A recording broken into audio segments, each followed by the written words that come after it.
Son mari a choisi le jour de son accouchement pour venir avec sa maîtresse lui demander de signer les papiers du divorce. Elle venait à peine de mettre son fils au monde.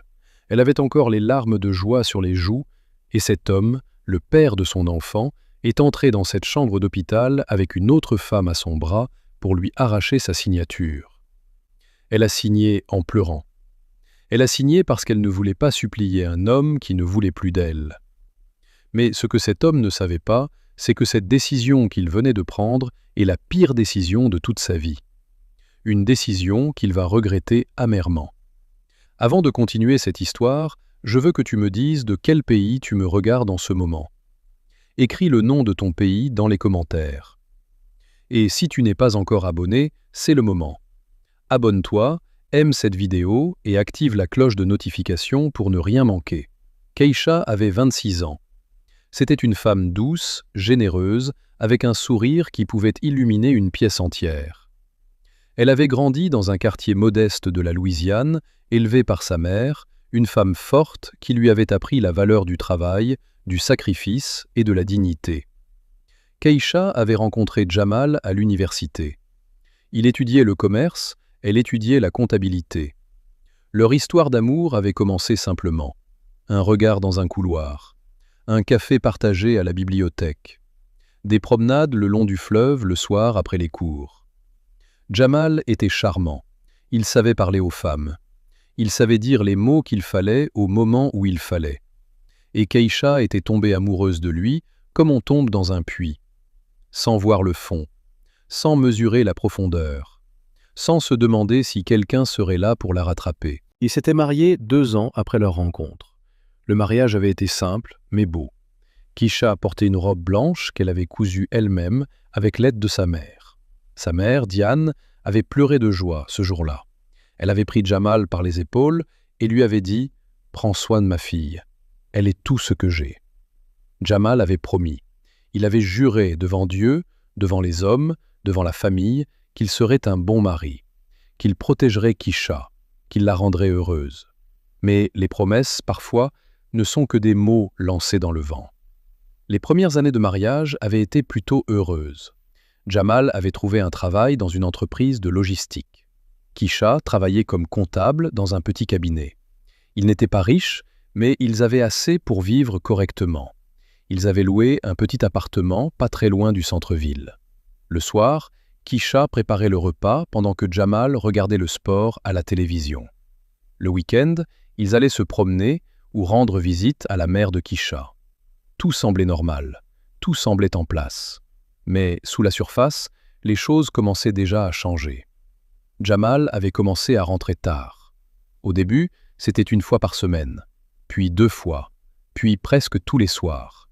Il disait qu'il avait des réunions, des dossiers urgents, des clients difficiles. Keisha ne posait pas trop de questions. Elle faisait confiance à son mari. Elle croyait en lui.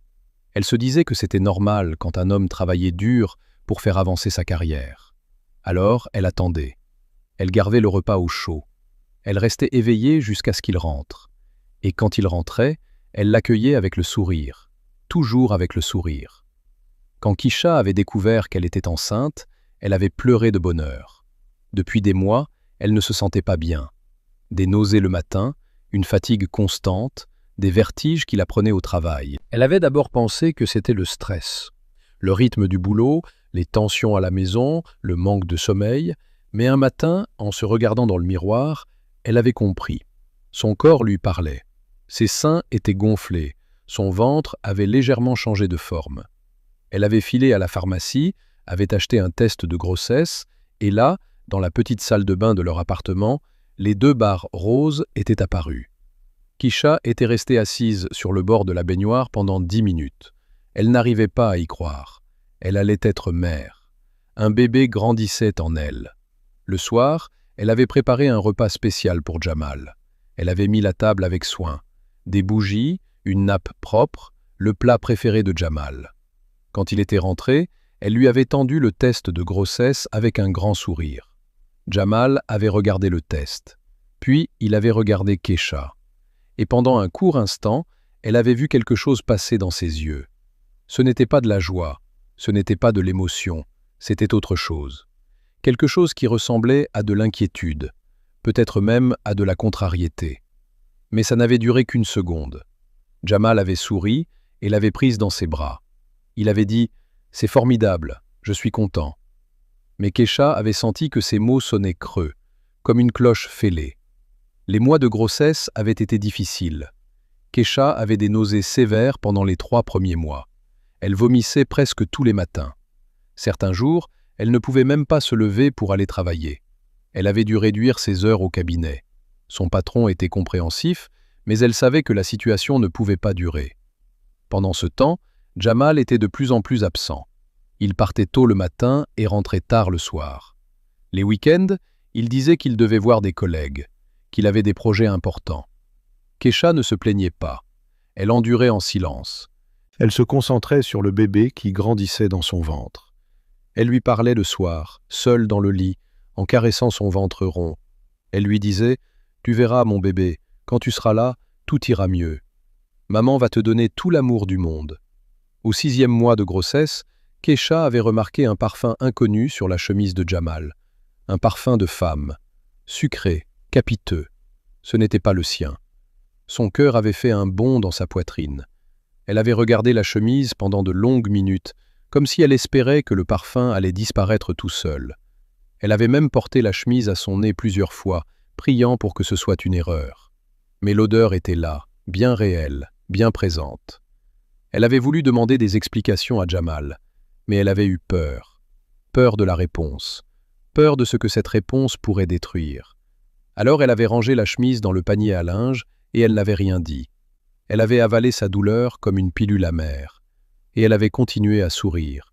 Parce que c'est ce que Keisha faisait. Elle souriait même quand elle avait envie de crier. Le 8e mois, Jamal avait commencé à dormir certaines nuits à l'extérieur. Il disait qu'il dormait chez un ami, que la route était trop longue pour rentrer, que c'était plus pratique. Keisha encaissait.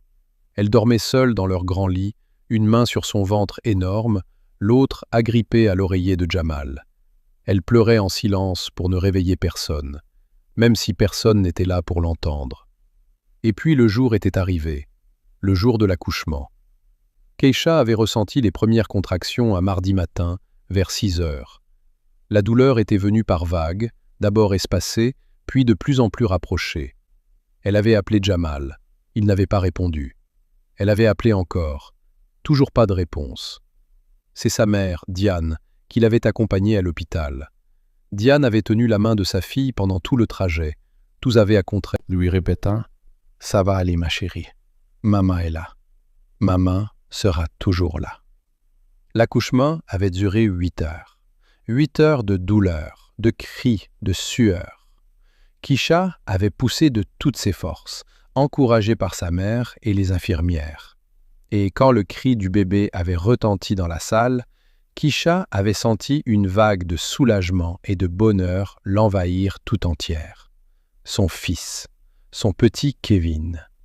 Il pesait 3,5 kg.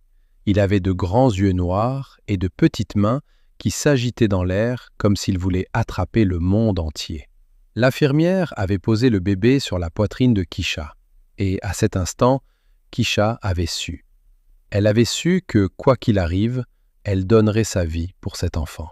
Chaque goutte de son sang, chaque battement de son cœur, chaque souffle de sa respiration appartenait désormais à ce petit être fragile qui dormait contre elle. Diane avait pleuré en voyant son petit-fils. Elle l'avait pris délicatement dans ses bras et l'avait bercé en chantant une vieille berceuse. Keisha avait fermé les yeux un instant, épuisée mais heureuse. Pour la première fois depuis des mois, elle se sentait en paix. Elle se disait que, peut-être, avec ce bébé, les choses allaient s'arranger entre elle et Jamal. Que la naissance d'un enfant pouvait tout changer. Que Jamal allait comprendre ses responsabilités. Qu'il allait revenir vers elle. Qu'il allait redevenir l'homme dont elle était tombée amoureuse. 2 heures après l'accouchement, la porte de la chambre s'était ouverte. Keisha avait levé les yeux en pensant que c'était une infirmière. Mais ce n'était pas une infirmière, c'était Jamal. Il portait une chemise bien repassée et un pantalon neuf. Il sentait l'eau de Cologne. Et il n'était pas seul. À côté de lui se tenait une femme que Kisha n'avait jamais vue. Elle était grande, mince, avec des cheveux longs et lisses. Elle portait une robe serrée et des talons hauts. Elle regardait Kisha avec un air de supériorité qui donnait envie de vomir. Cette femme s'appelait Kia, et elle tenait le bras de Jamal comme si c'était le sien. Kisha avait regardé cette scène sans comprendre. Son cerveau refusait de traiter ce qu'il voyait. Son mari, le père de son enfant, dans la chambre d'hôpital où elle venait d'accoucher, avec une autre femme à son bras. Diane s'était levée d'un bond, le bébé toujours dans les bras. Elle avait regardé Jamal avec des yeux qui lançaient des éclairs. « Qu'est-ce que c'est que ça, Jamal? C'est quoi cette femme ?» Jamal n'avait même pas regardé Diane. Il avait gardé les yeux fixés sur Kisha. Et d'une voix calme, presque froide, il avait dit « Kisha, il faut qu'on parle. » Kisha avait senti son cœur se briser. Pas se fissurer, pas se fêler, se briser en 1000 morceaux, comme un verre qu'on laisse tomber sur du carrelage. Jamal avait sorti une enveloppe de la poche intérieure de sa veste. Il l'avait posée sur le lit, à côté de Kisha. Kisha avait regardé l'enveloppe sans la toucher. « Qu'est-ce que c'est ?» elle avait demandé d'une voix tremblante. « Ce sont les papiers du divorce », avait répondu Jamal. « J'ai besoin que tu les signes. » Le silence qui avait suivi ces mots était le genre de silence qui tue, le genre de silence qui aspire tout l'air d'une pièce. Kisha avait cru qu'elle allait s'évanouir.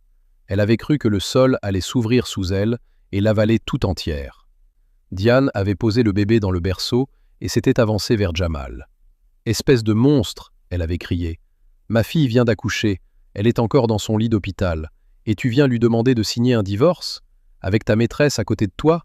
Tu n'as aucune honte, tu n'as aucun cœur. » Jamal n'avait pas bougé. Kia non plus. Elle restait là, debout, avec son sourire narquois, comme si toute cette scène l'amusait, comme si la douleur de Kisha était un spectacle divertissant. Kisha avait regardé Kia. Elle avait regardé cette femme qui lui volait son mari, qui lui volait sa vie, qui lui volait ses rêves. Et elle avait compris. Elle avait compris que Jamal ne reviendrait pas, que tout était fini, que toutes ces nuits où il ne rentrait pas, toutes ces chemises qui sentaient le parfum d'une autre, tous ces mensonges, tout ça menait à ce moment précis. Ce moment horrible dans cette chambre d'hôpital qui sentait le désinfectant et la trahison. Kesha avait pris d'enveloppe. Ses mains tremblaient tellement qu'elle avait du mal à l'ouvrir. Elle avait sorti les papiers. Elle les avait lus rapidement à travers ses larmes. Les mots dansaient devant ses yeux. Dissolution du mariage, séparation des biens, garde de l'enfant. C'était froid, clinique, impersonnel. Comme si des années d'amour, de sacrifice et de dévouement pouvaient se résumer à quelques pages tapées à la machine. Diane l'avait supplié. « Ne signe pas, ma fille, pas maintenant, pas comme ça. Prends un avocat, réfléchis, ne lui donne pas ce qu'il veut si facilement. » Mais Kesha avait regardé sa mère avec des yeux remplis de fatigue et de douleur. Et elle avait dit « Maman, s'il veut partir, je ne vais pas le retenir. Je ne vais pas supplier un homme qui ne veut plus de moi. Je ne vais pas me battre pour quelqu'un qui n'a même pas eu la décence d'attendre que je sorte de cette chambre d'hôpital. » Elle avait signé. Chaque lettre de son nom était trempée de larmes. Chaque trait de son stylo était un coup de poignard dans son propre cœur. Quand elle avait fini, elle avait tendu les papiers à Jamal sans le regarder. Jamal avait pris les papiers, les avait remis dans l'enveloppe et s'était retourné pour partir. Avant de franchir la porte, il avait dit « Merci, merci », comme si Keisha venait de lui rendre un service, comme si elle venait de lui prêter un livre ou de lui passer le sel. Merci. Ce mot avait brûlé Keisha plus que tout le reste. Kia avait suivi Jamal vers la sortie. Mais avant de partir, elle s'était retournée vers Kisha et elle avait dit « T'inquiète pas, je vais bien prendre soin de lui. » Et elle avait souri. Un sourire cruel, tranchant, venimeux. Un sourire qui disait « J'ai gagné et tu as perdu. » Diane avait dû se retenir pour ne pas se jeter sur cette femme. Kisha avait simplement fermé les yeux et laissé couler ses larmes en silence. Quand ils étaient partis, Kisha avait pleuré pendant des heures. Elle avait pleuré jusqu'à ce qu'il ne reste plus de larmes, jusqu'à ce que ses yeux soient secs et gonflés, jusqu'à ce que sa poitrine lui fasse tellement mal qu'elle croyait que son cœur allait lâcher pour de vrai. Diane était restée à côté d'elle, silencieuse, lui tenant la main. Elle ne disait rien parce qu'il n'y avait rien à dire. Aucun mot ne pouvait réparer ce qui venait de se passer. Aucune phrase ne pouvait effacer la douleur de voir son mari vous quitter le jour même où vous donnez la vie. Et puis, Au milieu de toute cette douleur, Kevin s'était mis à pleurer. Son petit cri avait traversé la chambre comme un rayon de lumière dans une pièce sombre. Kisha avait séché ses larmes, s'était redressée dans son lit et avait pris son fils dans ses bras. Elle l'avait regardé longuement. Ce petit visage innocent qui ne comprenait rien à ce qui se passait autour de lui. Ces petits yeux qui ne voyaient pas encore le monde tel qu'il était. Et Kisha avait pris une décision. À ce moment précis, elle avait pris la décision la plus importante de sa vie. Elle avait regardé son fils et elle avait dit « Je te promets, Kevin. Je te promets que tu n'auras jamais besoin de lui. Je te promets que tu auras tout. Tout l'amour, toute la force, tout le courage dont tu auras besoin. Maman est là. Et maman ne te laissera jamais tomber. » 3 jours plus tard, Kisha avait quitté l'hôpital. Elle n'était pas retournée dans l'appartement qu'elle partageait avec Jamal. Elle ne voulait plus voir cet endroit. Elle ne voulait plus sentir l'odeur de cet homme dans les draps. Elle ne voulait plus voir sa tasse de café dans l'évier ou ses chaussures dans l'entrée. Elle était allée directement chez sa mère. Diane l'avait accueillie les bras ouverts. La chambre de Kisha, celle de son enfance, avait été préparée. Le petit berceau de Kevin était installé à côté du lit. Diane avait dit « Reste aussi longtemps que tu veux, ma fille. Cette maison est ta maison. Elle l'a toujours été. » Les premiers mois avaient été un enfer. Kisha se réveillait la nuit en pleurant. Elle faisait des cauchemars où elle voyait Jamal et Kia rire ensemble pendant qu'elle restait seule dans le noir. Elle avait perdu du poids. Elle ne mangeait presque plus. La douleur de la trahison la rongeait de l'intérieur comme un acide. Certains jours, elle n'avait même pas la force de se lever. Elle restait dans son lit, les yeux fixés au plafond, à se demander ce qu'elle avait fait de mal. Qu'est-ce qu'elle avait fait pour mériter ça? Est-ce qu'elle n'avait pas été assez belle? Est-ce qu'elle n'avait pas été assez attentionnée? Est-ce qu'elle n'avait pas assez cuisiné, assez nettoyé, assez aimé? Ces questions tournaient dans sa tête comme un ouragan qui ne s'arrête jamais. Et chaque question était un coup de couteau supplémentaire. Diane voyait sa fille se consumer à petit feu, et ça lui brisait le cœur. Elle qui avait elle-même élevé Kisha seule, elle connaissait cette douleur de se sentir abandonnée par l'homme qui avait juré de vous protéger, cette douleur de se retrouver seule avec un enfant et un avenir incertain. Diane entrait dans la chambre de Kisha, s'asseyait au bord du lit et lui caressait les cheveux sans rien dire. Parfois, le silence d'une mère vaut plus que 1000 paroles de réconfort. C'est Diane qui s'occupait de Kevin ces jours-là. Elle le nourrissait, le changeait, le berçait. Elle chantait pour lui les mêmes berceuses qu'elle avait chantées pour Kisha 26 ans plus tôt. Elle faisait tout pour que sa fille puisse prendre le temps de guérir. Et puis un matin, quelque chose avait changé. Kisha s'était réveillée et Kevin la regardait depuis son berceau. Il souriait. C'était la première fois qu'il souriait. Un vrai sourire, pas un réflexe. Un sourire qui disait « Maman, je suis là ». Et ce sourire avait fait quelque chose dans le cœur de Kisha. Il avait rallumé une flamme qui s'était presque éteinte. Kisha s'était levée ce matin-là, avait pris une douche, s'était habillée et avait pris son fils dans ses bras. Elle avait dit « C'est fini de pleurer.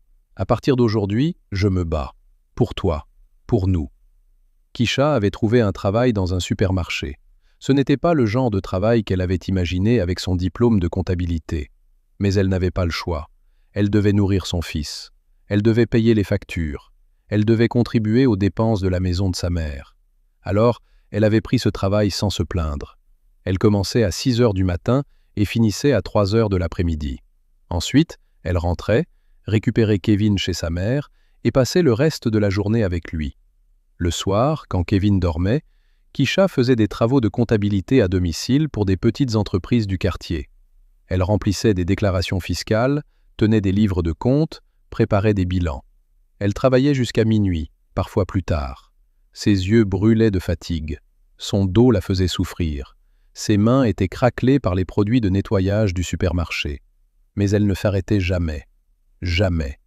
Parce que chaque fois qu'elle avait envie de baisser les bras, elle regardait Kevin dormir paisiblement dans son berceau et elle trouvait la force de continuer. Jamal, pendant ce temps, avait refait sa vie avec Kia. Il vivait dans un bel appartement. Il conduisait une belle voiture. Il sortait dans les restaurants et les boîtes de nuit. Il ne payait aucune pension alimentaire pour Kevin. Il n'appelait jamais pour prendre des nouvelles. Il n'envoyait jamais un cadeau pour l'anniversaire de son fils. C'était comme si Kevin n'existait pas. comme si ce petit garçon n'avait jamais été son enfant. Kisha ne demandait rien à Jamal, par fierté, par dignité. Elle se disait que si cet homme ne voulait pas faire partie de la vie de son fils, elle ne le supplierait pas. Elle ne le traînerait pas devant un tribunal. Elle ne lui courrait pas après. Elle ferait toute seule. Et c'est exactement ce qu'elle a fait. Kevin grandissait. Il grandissait vite. C'était un enfant joyeux, curieux, plein d'énergie. Il courait partout dans la maison de sa grand-mère. Il posait des questions sur tout. Pourquoi le ciel est bleu, maman? Pourquoi les oiseaux volent et pas nous? Pourquoi mamie a des cheveux blancs? Kisha répondait à chaque question avec patience et amour. Elle lui lisait des histoires le soir avant de dormir. Elle lui apprenait les lettres, les chiffres, les couleurs. Elle l'emmenait au parc le week-end. Elle jouait avec lui dans le jardin. Elle était à la fois sa mère et son père. Elle remplissait les deux rôles sans jamais se plaindre. À 5 ans, Kevin avait commencé l'école. Il était timide au début. Les autres enfants lui demandaient parfois « Il est où ton papa ?» Kevin ne savait pas quoi répondre. Il baissait la tête et il ne disait rien. Kisha avait remarqué que son fils revenait parfois de l'école avec les yeux tristes. Un soir, elle l'avait pris sur ses genoux et lui avait demandé ce qui n'allait pas. Kevin avait dit « Maman, pourquoi les autres enfants ont un papa et pas moi ?» Kisha avait senti son cœur se serrer. Elle avait pris une grande respiration et elle avait dit « Mon bébé, tu as un papa. Mais parfois, les papas ne sont pas prêts à être des papas. Ce n'est pas ta faute. Tu n'as rien fait de mal. Et tu sais quoi? Tu as quelque chose que beaucoup d'enfants n'ont pas. Tu as une maman qui t'aime plus que tout au monde. Et tu as une mamie qui ferait n'importe quoi pour toi. Alors ne sois jamais triste. Parce que tu es aimé. Plus que tu ne peux l'imaginer. » Kevin avait 7 ans quand il avait touché un ballon de basket pour la première fois. C'était un samedi après-midi. Keisha l'avait emmené au terrain de jeu du quartier. Il y avait un vieux panier de basket avec un filet déchiré. Kevin avait ramassé un ballon qui traînait par terre et il avait lancé. Le ballon était rentré directement dans le panier. Keisha avait applaudi en riant. Kevin avait ramassé le ballon et il avait lancé encore dans le panier, et encore, et encore. Chaque tir rentrait, comme si le ballon et le panier étaient faits l'un pour l'autre, comme si Kevin était né pour faire ça. Un homme qui regardait depuis le bord du terrain s'était approché de Keisha. Il s'appelait Marcus. C'était un ancien joueur de basket qui entraînait maintenant les jeunes du quartier. Il avait regardé Kevin avec des yeux grands comme des soucoupes et il avait dit « Madame, votre fils a quelque chose de spécial. Je n'ai jamais vu un enfant de cet âge lancer comme ça. Est-ce que vous voulez que je l'entraîne ?» Keisha avait hésité. L'entraînement coûtait de l'argent qu'elle n'avait pas. Mais Marcus avait vu l'hésitation dans ses yeux et il avait dit « Ne vous inquiétez pas pour l'argent. Pour un talent comme ça, c'est gratuit. » Et c'est comme ça que tout avait commencé. Marcus avait pris Kevin sous son aile. 3 fois par semaine, après l'école, Kevin allait à l'entraînement. Marcus lui apprenait les fondamentaux. Le dribble, le tir, la passe, le placement, la défense. Kevin absorbait tout comme une éponge. Chaque technique, chaque conseil, chaque correction, il l'intégrait immédiatement. Marcus n'en revenait pas. En 30 ans de coaching, il n'avait jamais vu un enfant apprendre aussi vite. Il avait dit à Keisha « Votre fils n'est pas juste bon, il est exceptionnel. Si vous le soutenez, il peut aller très loin, très, très loin. » Keisha avait redoublé d'efforts. Elle avait pris un 2e travail le week-end pour pouvoir acheter à Kevin de bonnes chaussures de sport. Pas des chaussures de marque, non, juste des chaussures solides qui ne lui feraient pas mal aux pieds. Elle économisait chaque centime pour payer les déplacements quand Kevin commençait à participer à des tournois dans les villes voisines. Elle lavait son uniforme chaque soir pour qu'il soit toujours propre le lendemain. Elle préparait ses repas avec soin en veillant à ce qu'il mange équilibré pour avoir l'énergie nécessaire. Keisha, de son côté, organisait sa vie entière autour de Kevin et du basket. Le matin, elle se levait à 4h30 pour préparer le petit déjeuner de son fils. Des œufs, du pain complet, des fruits, du jus d'orange frais. Elle avait lu des articles sur la nutrition des jeunes sportifs et elle appliquait tout ce qu'elle apprenait. Elle découpait les articles et les collait dans un cahier. Ce cahier, elle l'appelait le cahier de Kevin. Il y avait des conseils sur l'alimentation, sur le sommeil, sur les étirements, sur la récupération. Keisha n'avait jamais joué au basket de sa vie, mais elle était devenue une experte dans tout ce qui entourait ce sport. Parce que c'était le rêve de son fils. Et le rêve de son fils était devenu le sien. Au collège, Kevin était devenu la star de l'équipe de basket. Il était le plus jeune joueur et pourtant le meilleur. Il marquait le plus de points. Il faisait les meilleures passes. Il dominait chaque match comme si les autres joueurs étaient au ralenti et lui en avance rapide. Les spectateurs venaient spécialement pour le voir jouer. Les parents des autres joueurs murmuraient entre eux « Cet enfant, il n'est pas normal. Il a un don, un vrai don. » Keisha assistait à chaque match, sans exception. Même quand elle était fatiguée après une journée de travail de 14 heures. Même quand elle avait mal partout. Même quand elle avait envie de s'effondrer. Elle était là, dans les gradins, à crier le nom de son fils, à applaudir chaque panier, à encourager chaque effort. Et quand Kevin la cherchait du regard sur le terrain, elle était toujours là, toujours au même endroit, avec son sourire. Ce sourire qui lui disait « Je suis fier de toi, mon fils. Continue, ne lâche rien. » Les années passaient et Kevin ne faisait que progresser. Au lycée, il était le capitaine de l'équipe dès sa première année. C'était du jamais vu. Les entraîneurs des équipes adverses préparaient des stratégies spéciales rien que pour essayer de le contenir. Mais rien ne marchait. Kevin avait cette capacité rare de s'adapter à chaque situation, de lire le jeu avant qu'il se déroule, de voir des ouvertures là où personne d'autre ne les voyait. Il jouait avec une intelligence et une maturité qui dépassaient largement son âge. Sur le terrain, il ne parlait pas beaucoup. Il laissait son jeu parler pour lui. Et son jeu criait plus fort que n'importe quel discours. Les journaux locaux commençaient à parler de lui. Le jeune prodige de la Louisiane, l'enfant qui transformait tout ce qu'il touchait en or sur un terrain de basket. Les recruteurs des grandes universités commençaient à venir au match.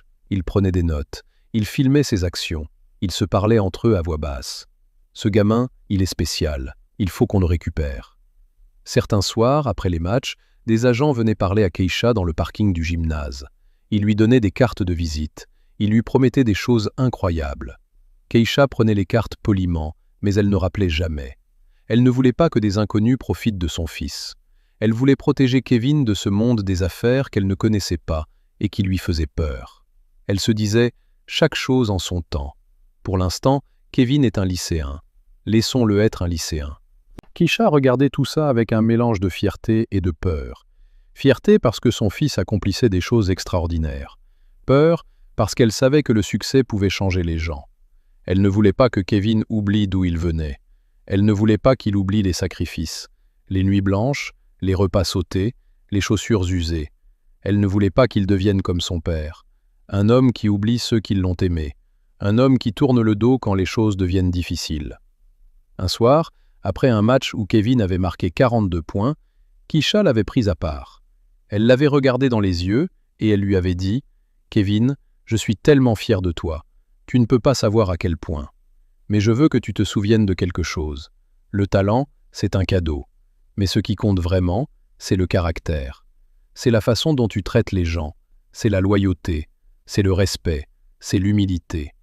Ne laisse jamais le succès te transformer en quelqu'un que je ne reconnaîtrai pas. » Kevin avait pris sa mère dans ses bras et il avait dit « Maman, jamais. Je te le promets. Tout ce que je fais, c'est pour toi. C'est grâce à toi. Et je n'oublierai jamais. » Au lycée, les offres de bourses universitaires avaient commencé à pleuvoir. Les plus grandes universités voulaient Kevin. Elles proposaient des bourses complètes, le logement, les repas, tout payé. Kevin avait le choix. Et ce choix n'était pas facile. Il ne voulait pas être trop loin de sa mère et de sa grand-mère.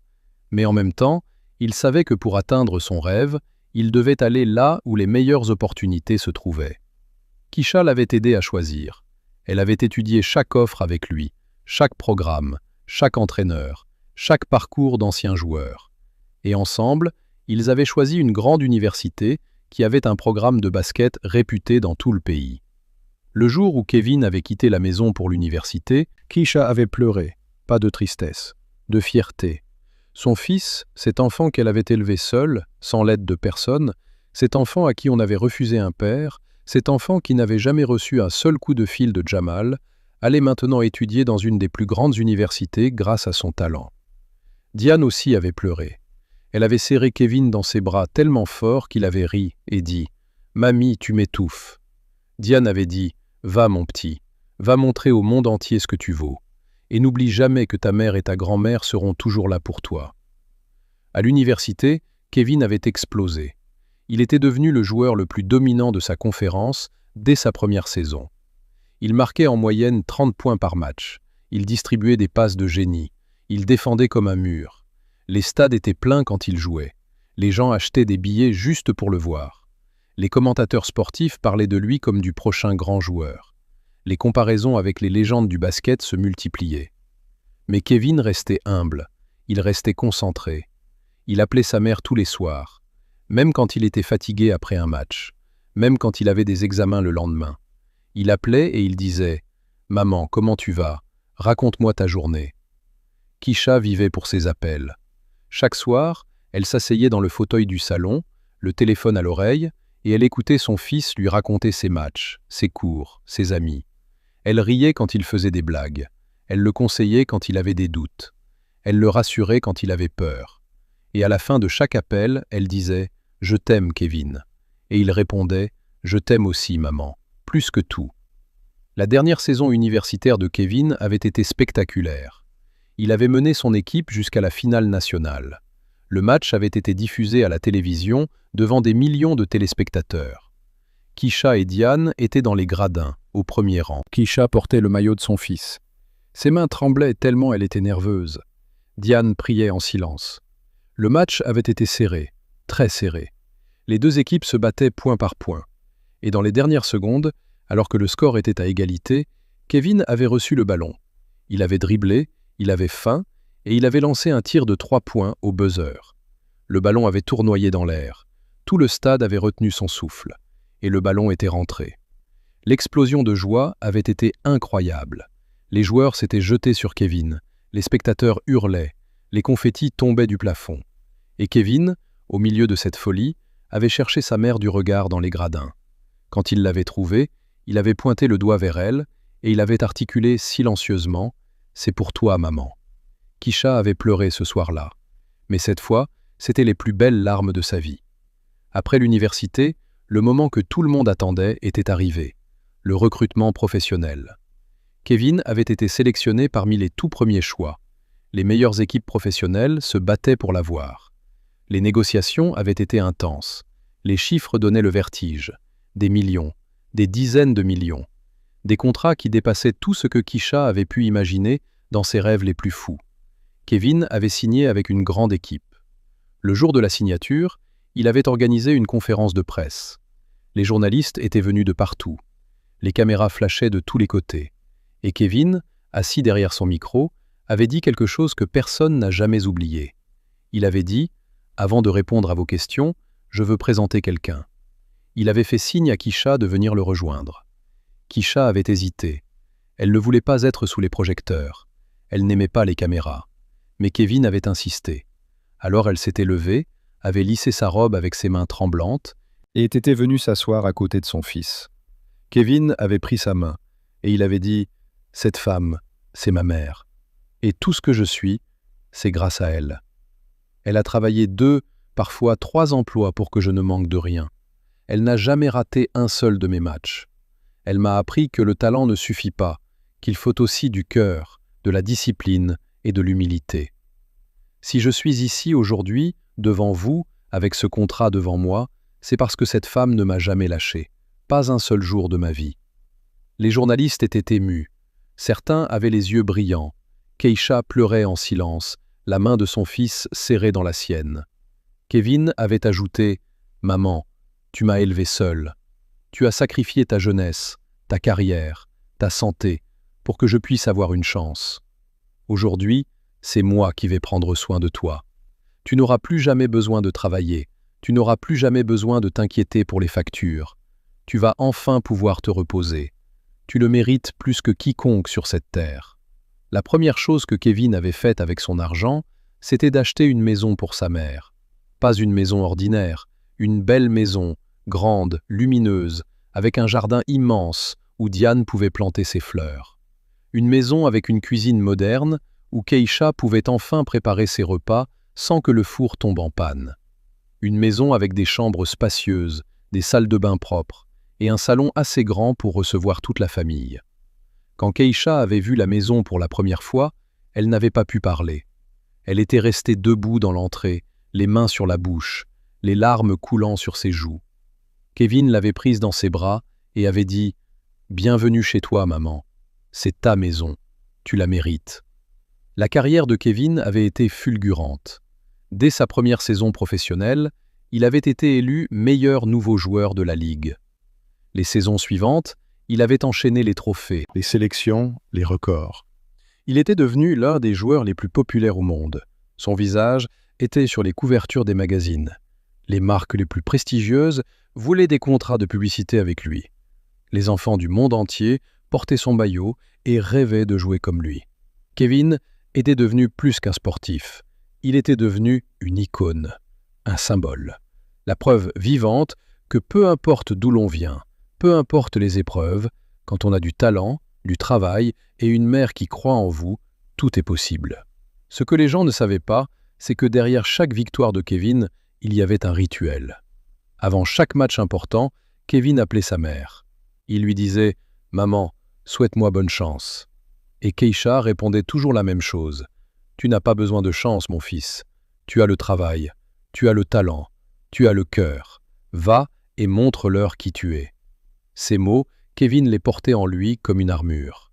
Sur le terrain, quand la pression était trop forte, quand l'adversaire semblait imbattable, quand les jambes étaient lourdes et le souffle court, Kevin entendait la voix de sa mère dans sa tête. Et il trouvait toujours une dernière réserve d'énergie. Toujours. Kevin avait aussi créé une fondation qui aidait les mères célibataires en difficulté. Il avait appelé cette fondation du prénom de sa mère. La fondation offrait des bourses d'études aux enfants de familles monoparentales, payait des loyers pour les mères qui risquaient de se retrouver à la rue et finançait des activités sportives pour les jeunes des quartiers défavorisés. Quand on lui demandait pourquoi cette cause lui tenait tant à cœur, Kevin répondait « Parce que ma mère a été une mère célibataire. Et si quelqu'un avait été là pour l'aider quand elle en avait besoin, sa vie aurait été un peu moins dure. Je veux être cette personne pour d'autres mères, pour d'autres enfants. » Mais malgré tout ce succès, Kevin n'avait jamais changé. Il était resté le même garçon humble et respectueux que Keisha avait élevé. Il n'avait jamais oublié d'où il venait. Il retournait régulièrement en Louisiane pour voir sa mère et sa grand-mère. Il mangeait les plats que Diane lui préparait avec le même appétit que quand il avait 10 ans. Il jouait au basket avec les enfants du quartier sur ce même terrain où tout avait commencé, avec ce même vieux panier au filet déchiré. Les enfants du quartier l'adoraient. Ils le suivaient partout en criant son nom. Et Kevin prenait le temps de jouer avec chacun d'entre eux, de leur montrer des techniques, de les encourager, de leur dire « Si moi j'ai pu y arriver, vous pouvez aussi ». Kevin avait aussi retrouvé Marcus, son premier entraîneur. L'homme qui avait vu son talent quand il n'avait que 7 ans. L'homme qui l'avait entraîné gratuitement parce qu'il croyait en lui. Kevin avait financé la construction d'un nouveau terrain de basket dans le quartier. Un vrai terrain, avec un sol professionnel, des paniers neufs, des gradins, et le nom de Marcus gravé à l'entrée. Quand Marcus avait vu le terrain, il avait pleuré comme un enfant. Il avait serré Kevin dans ses bras et avait dit « Petit, tu m'as rendu tellement fier ». Kevin avait répondu « Non, c'est vous qui avez tout changé. Sans vous, je serais peut-être encore en train de lancer des balles sur un vieux panier rouillé ». Pendant toutes ces années de gloire et de succès, il y avait un homme qui regardait de loin. Un homme qui voyait le visage de Kevin dans les journaux, sur les écrans de télévision, sur les panneaux publicitaires. Un homme qui entendait le nom de Kevin prononcé par des millions de personnes à travers le monde. Cet homme, c'était Jamal. Jamal qui avait quitté sa femme le jour de son accouchement. Jamal qui n'avait jamais appelé pour prendre des nouvelles de son fils. Jamal qui avait choisi Kia plutôt que sa famille. Jamal regardait tout ça avec un sentiment de plus en plus lourd dans la poitrine. Un sentiment qu'il essayait d'ignorer, mais qui revenait chaque jour, plus fort, plus douloureux. Ce sentiment s'appelait le regret. La vie de Jamal n'avait pas été aussi belle qu'il l'avait imaginée. Kia, cette femme pour laquelle il avait tout quitté, s'était révélée être bien différente de ce qu'il avait cru. Elle dépensait son argent sans compter, elle sortait tous les soirs, elle le traitait avec mépris quand il n'avait pas assez d'argent pour satisfaire ses envies. Leur relation était devenue un champ de bataille permanent. Les disputes, les cris, les portes qui claquent. Les voisins entendaient leurs querelles à travers les murs. Jamal avait perdu le sommeil, il avait perdu l'appétit, il avait perdu cette confiance en lui qui le rendait si séduisant autrefois. Il se regardait dans le miroir le matin et il ne reconnaissait plus l'homme qui lui faisait face. Il avait des cernes sous les yeux, son visage était marqué par le stress. Il avait vieilli de 10 ans en quelques mois. Et dans les moments les plus sombres de ces nuits blanches, une pensée revenait toujours. La même pensée. Kecha n'aurait jamais fait ça. Kecha était douce. Kecha était patiente. Kecha m'aimait vraiment. Et moi, je l'ai détruite. Pourquoi? Pour cette femme qui ne vaut rien. Jamal avait réalisé trop tard que Kia ne l'avait jamais aimé. Elle aimait ce qu'il représentait, le confort, l'apparence, le statut, mais pas l'homme, jamais l'homme. Kia l'avait quitté au bout de 5 ans. Elle avait trouvé quelqu'un de plus riche, de plus intéressant, de plus excitant. Elle était partie sans se retourner, exactement comme Jamal avait quitté Kecha. La vie avait une drôle de façon de rendre la monnaie de la pièce. Jamal s'était retrouvé seul, sans femme, sans enfant, sans famille. Les amis qu'il avait pendant les bons moments avaient disparu quand les choses allaient mal. Il vivait dans un petit appartement, travaillait dans un emploi qui ne le satisfaisait pas et passait ses soirées à regarder les matchs de Kevin à la télévision. Son fils. Le fils qu'il avait abandonné. Le fils dont il n'avait pas voulu s'occuper. Ce fils était maintenant l'un des hommes les plus admirés au monde. Et Jamal n'avait joué aucun rôle dans ce succès. Aucun. Un soir, Jamal avait regardé une interview de Kevin à la télévision.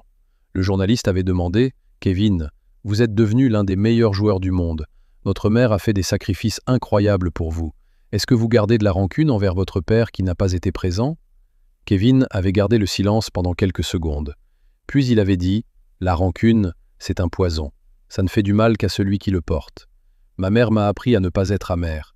Elle m'a appris que la meilleure réponse à ceux qui ne croient pas en toi, c'est de réussir. Alors non, je n'ai pas de rancune. Mais je n'ai pas de relation non plus. Il y a des absences qui laissent des traces trop profondes pour être effacées par un simple coup de téléphone. » Jamal avait éteint la télévision ce soir-là, avec les mains qui tremblaient. Les mots de Kevin tournaient dans sa tête comme un manège qui ne s'arrête pas. Des absences qui laissent des traces trop profondes. Jamal savait que Kevin parlait de lui, et il savait que son fils avait raison. Des mois avaient passé. Jamal avait hésité longtemps, très longtemps. Et puis un jour, il avait pris son courage à 2 mains et il avait écrit une lettre. Pas un message, pas un courriel, une lettre, écrite à la main. Dans cette lettre, il avait mis tout ce qu'il avait sur le cœur depuis des années. Il avait parlé de ses erreurs, de sa lâcheté, de son égoïsme, de ce jour maudit à l'hôpital où il avait commis l'acte le plus impardonnable de sa vie. Il avait dit qu'il ne cherchait pas à revenir, qu'il ne demandait pas une place dans la vie de Kevin, qu'il voulait simplement dire qu'il était désolé, que chaque jour de sa vie, il regrettait ce qu'il avait fait, que s'il pouvait remonter le temps, il ferait tout différemment. Il avait terminé la lettre par ces mots. « Je ne mérite pas ton pardon, Kevin. Mais je veux que tu saches que, malgré mon absence, malgré mon silence, malgré tout le mal que j'ai fait, je n'ai jamais cessé de penser à toi. Pas un seul jour. » Kevin avait reçu la lettre. Il l'avait lue seul, dans sa chambre, assis sur le bord de son lit. Il l'avait lue 3 fois. La première fois avec colère, la deuxième fois avec tristesse, la troisième fois avec quelque chose qui ressemblait à de la compassion. Kevin avait appelé sa mère. Il lui avait lu la lettre au téléphone. Quand il avait fini, il y avait eu un long silence. Puis Kecha avait dit « Qu'est-ce que tu ressens, mon fils ?» Kevin avait dit « Je ne sais pas, maman. Une partie de moi veut le détester pour toujours. L'autre partie se dit que détester quelqu'un, c'est comme porter un sac de pierre sur le dos. Ça ne fait mal qu'à celui qui le porte. » Kecha avait souri malgré ses larmes. Elle avait reconnu ses propres mots dans la bouche de son fils. Les mots qu'elle lui avait appris quand il était petit. Et elle avait dit « Fais ce que ton cœur te dit de faire, Kevin. Je te soutiendrai quelle que soit ta décision. » Kevin avait accepté de rencontrer Jamal. Ils s'étaient retrouvés dans un café, dans un quartier calme. Quand Jamal avait vu Kevin entrer, il avait eu le souffle coupé. Son fils était grand, athlétique, élégant. Il avait les mêmes yeux que lui, les mêmes mains, le même sourire. Sauf que ce sourire, c'était Kecha qui le lui avait donné. C'était le sourire de Kecha. Le sourire qui dit « Je suis fort malgré la douleur ». Jamal s'était levé. Ses yeux étaient rouges. Ses mains tremblaient. Il avait ouvert la bouche, mais aucun mot n'était sorti. Kevin s'était assis en face de lui et avait dit « Je suis venu. Je t'écoute ». Jamal avait ravalé ses larmes et avait commencé à parler. Il avait dit tout ce qu'il avait écrit dans la lettre, mais avec la voix cette fois. Une voix cassée, brisée, pleine de honte et de regret. Il avait dit « Kevin, je sais que j'ai été le pire père au monde. J'ai fait souffrir ta mère le jour le plus beau et le plus important de sa vie. J'ai été lâche, j'ai été cruel, j'ai été égoïste, et j'ai payé pour ça. La vie m'a rendu au centuple tout le mal que j'ai fait. Je ne te demande pas de m'aimer, je ne te demande pas de me considérer comme ton père. Je te demande juste de savoir que je regrette. Du plus profond de mon âme, je regrette. » Kevin l'avait écouté sans l'interrompre.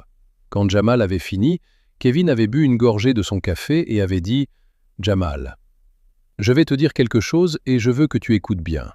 Ce que tu as fait à ma mère est la chose la plus cruelle qu'un homme puisse faire à une femme. Tu es venu le jour de mon accouchement, avec ta maîtresse, pour lui demander de signer des papiers de divorce. Ma mère était encore dans son lit d'hôpital. Elle venait de me mettre au monde. Elle t'attendait. Elle espérait que tu serais là pour tenir ma main. Et toi, tu es venu pour la détruire. » Jamal avait baissé la tête. Les larmes coulaient sur ses joues sans qu'il puisse les arrêter. Kevin avait continué. « Mais tu sais quoi? Je te pardonne. Oui, je te pardonne. Pas parce que ce que tu as fait est pardonnable, pas parce que tu le mérites. Je te pardonne parce que ma mère m'a appris que le pardon, c'est un cadeau qu'on se fait à soi-même. Garder de la colère, c'est boire du poison en espérant que l'autre va mourir. Alors je te pardonne pour ma propre paix. Mais je veux être honnête avec toi. Je ne peux pas oublier. Ce que tu as fait à ma mère est gravé dans ma mémoire. C'est une cicatrice qui ne partira jamais. Et je ne vais pas faire semblant d'avoir une relation avec toi. Je n'ai pas besoin d'un père. Ma mère a été mon père, et ma mère.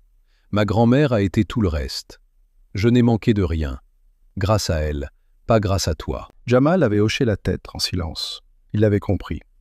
Il avait compris qu'il y avait des erreurs dans la vie qu'on ne pouvait pas réparer. Des ponts qu'on brûle et qu'on ne peut pas reconstruire. Des relations qu'on détruit et qui ne renaissent jamais. Il avait compris que le pardon n'était pas la même chose que la réconciliation.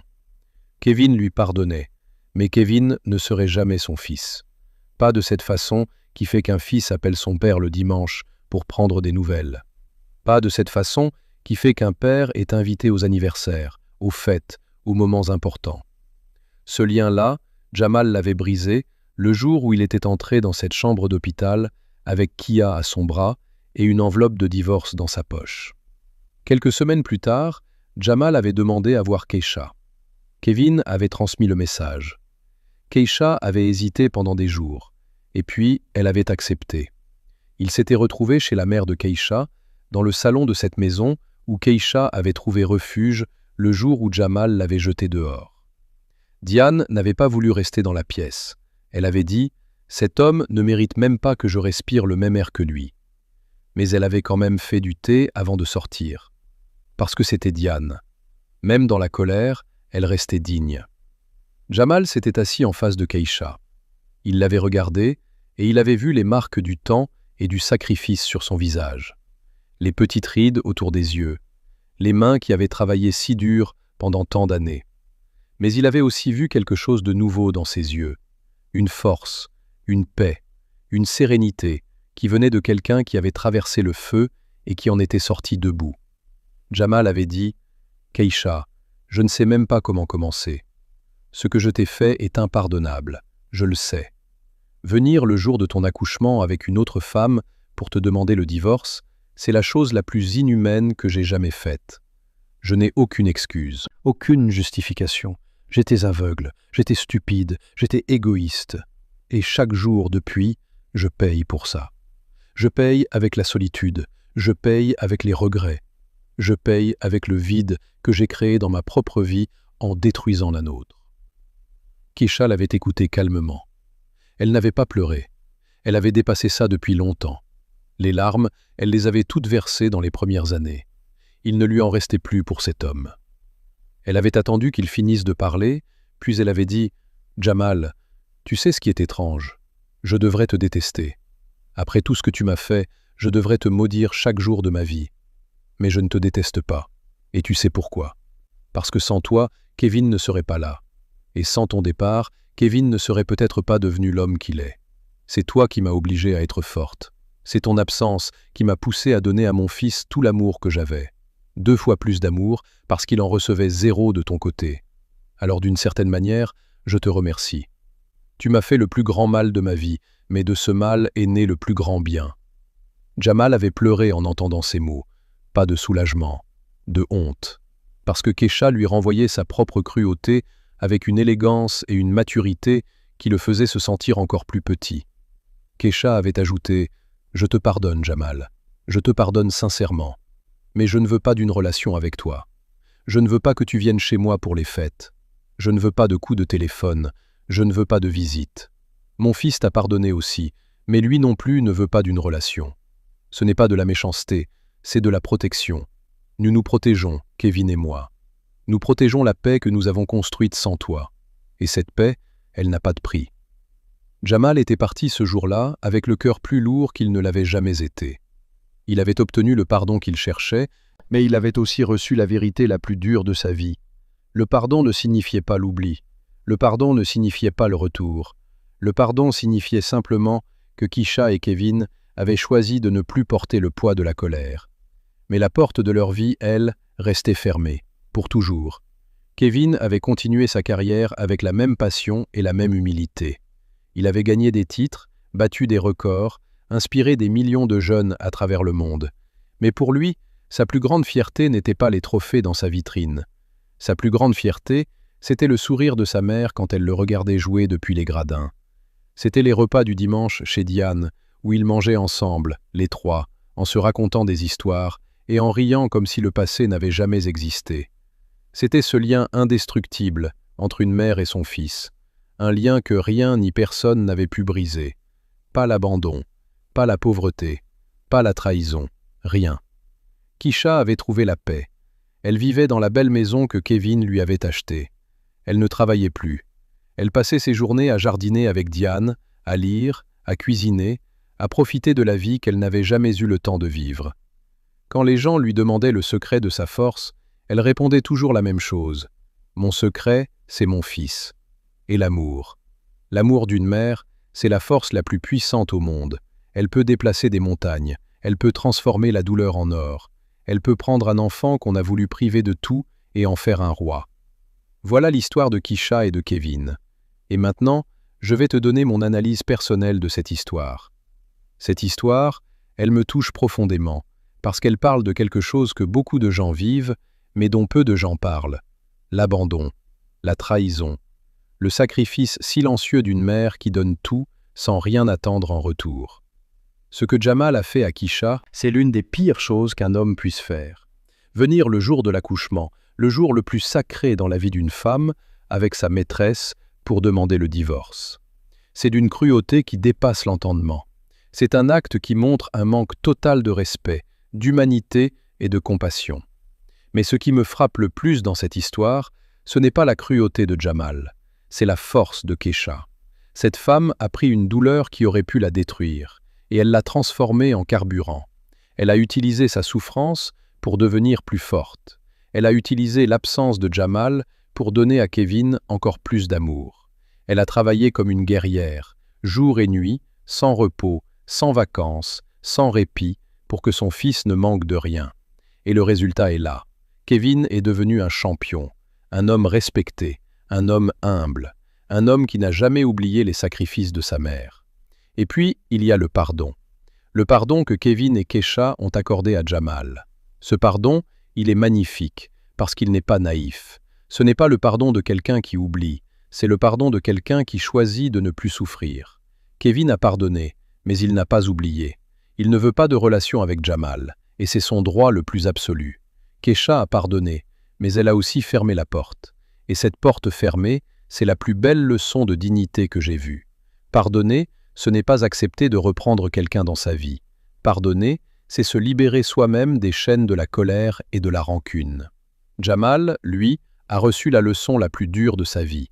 Il a compris que certaines erreurs ne se réparent pas, que certaines portes, une fois fermées, ne s'ouvrent plus jamais, que l'on peut regretter toute sa vie et que ce regret ne changera rien au passé.